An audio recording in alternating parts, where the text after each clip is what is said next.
Hello friends, நான் உங்கள் சௌகத்திரி பேசுகிறேன். எல்லோரும் எப்படி இருக்கீங்க? நல்லா இருக்கீங்களா? நான் நல்லா இருக்கிறேன். நான் போடுற வீடியோ வந்து எல்லோரும் லைக் பண்ணி ஷேர் பண்ணால் தான், சப்ஸ்கிரைப் பண்ணால் தான் என் அடுத்தடுத்த வீடியோ வந்து உங்களுக்கு வந்து சேரும். இப்போ இது ஃபஸ்ட் பார்ட் போடுறேன். செகண்ட் பார்ட் இந்த சொல்கிற கதையோட வந்து செகண்ட் பார்ட் உங்களுக்கு போடுறேன். நல்லாயிருக்கும், இந்த வீடியோ நல்லாயிருக்கும்னு நினைக்கிறேன். பாருங்கள். சொல்கிறீங்க, ஒரு நாள் திடீர்னு நான் வண்டியை எடுத்துகிட்டு போயிட்டுருந்தேன். போயிட்டு இருக்கும்போது திடீர்னு ஒருத்தன் கையை காட்டினாங்க. அப்பா அம்மா 2 பேர் நின்றுருந்தாங்க. அப்பா கையில் கீழே ஒரு கூடை இருந்துச்சு கையில். அந்த கூடைக்குள்ளே என்ன இருந்தது எனக்கு தெரியாது. கையை காட்டினதும் சரி சவாரி கையை காட்டுறாங்க. நான் நிப்பாட்டினேன் வண்டியை.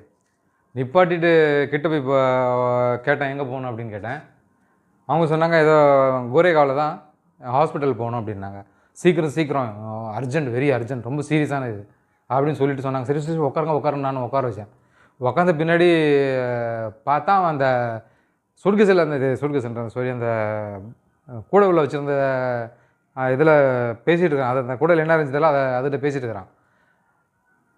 அழுகுறான்.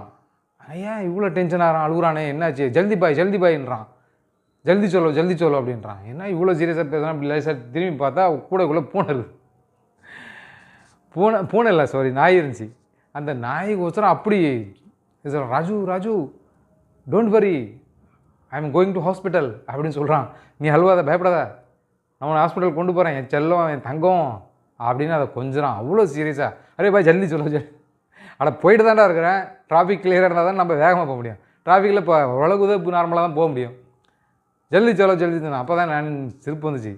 இந்த நாய்க்கு அவன் எப்படி டென்ஷன் ஆகிட்டு அழுகுறான். அவ்வளோ பாசக்கார பயலாக இருக்கிறான் நாய் மேலே. நாயெல்லாம் வீட்டில் வளர்க்குறாங்க, அவ்வளோ பாசத்தோடு இருக்கிறாங்க. அந்த மனுஷன் கூட பாசத்தை காட்ட மாட்டுறாங்க, நாய் மேலே அவ்வளோ பாசத்தை காட்டுறாங்க. எவ்வளோ இதில் நேர்லேயும் பார்க்குறோம், யூடியூப்லேயும் பார்க்குறோம். நான் முக்கால்வாசி நாயை எடுத்துகிட்டு வந்தாக்க நான் வண்டியில் ஏற்றவே மாட்டேன். அது ஸ்மெல் வரும்னு சொல்லிட்டு நான் ஏற்றுறதில்ல. அப்படி இப்படியும் ஒருத்தவங்க இப்போ இப்படி தான் போன இடத்துல ஒரு புக் பண்ணாங்க ஒருத்தங்க. சரி புக்கிங் வந்திருக்குன்னு நம்ம போய் பிக்கப் பண்ணலான்னு போனால், அங்கே போன பின்னாடி இவ்வளோ பெரிய நாயை வச்சுக்கிட்டு ஒரு பொம்பளை நிற்கிது. ஐயோ என்னடா இது, நாயை வச்சுட்டு நிற்கிது, எப்படி ஏற்றுறது? நமக்கு பயம், பெரிய நாயை பார்த்தா பயமாக இருக்குது. அது எங்கே கடிச்சு தொலைச்சிருச்சுன்னா அது வேறு தொப்புளது சுற்றி இல்லை 16 ஊசி போடணும். அது செத்து போச்சுன்னா அப்புறம் நம்ம உயிருக்கெல்லாம் ஆப்பு. அந்த மாதிரிலாம் டென்ஷன் இருக்குது.